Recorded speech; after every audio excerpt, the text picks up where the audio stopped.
कुंभारीसह विडी घरकुल परिसरातील अवैध धंद्यांवर वळसंग पोलिसांची कारवाई।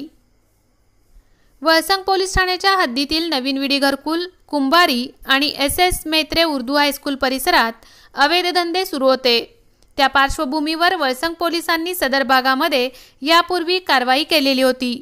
तरी पण अवैध धंदे सुरू असल्याची माहिती वळसंग पोलिसांना मिळताच आज बुधवार रोजी पोलिसांनी मोठी कारवाई केली आहे। विडी घरकुल परिसरात दररोज न चुकता पोलीस कर्मचारी पेट्रोलिंग करीत असून सदर भागात लक्ष ठेवून पोलीस गस्त वाढवली आहे।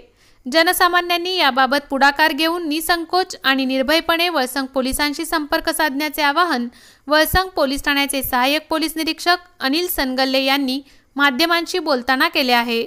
सदरची कारवाई पोलीस अधीक्षक शिरीष सरदेशपांडे, अप्पर पोलीस अधीक्षक प्रीतम यावलकर, अक्कलकोट विभागाचे SDPO यामावार यांच्या आदेशाने वळसंग पोलीस ठाण्याचे सहाय्यक पोलीस निरीक्षक अनिल सनगल्ले यांच्या मार्गदर्शनाखाली वळसंग पोलीस ठाण्याचे पोलीस हवालदार अशोक पाटील, रामदास मालचे, सुनील कुंवर, दिनेश काळोके, मल्लीनाथ बंदीचोडे, मोहन मनसावले, पोलीस कॉन्स्टेबल शंकर पाटील, धरेप्पा वनमोरे, प्रसाद मांढरे तसेच स्थानिक गुन्हे शाखेचे पोलीस उपनिरीक्षक Raviraj Kamble, grade PSI Mohammad Isaq Mujawar, Rajesh Gaikwad, police constable Ashok Khalsangi यांनी केलेली आहे।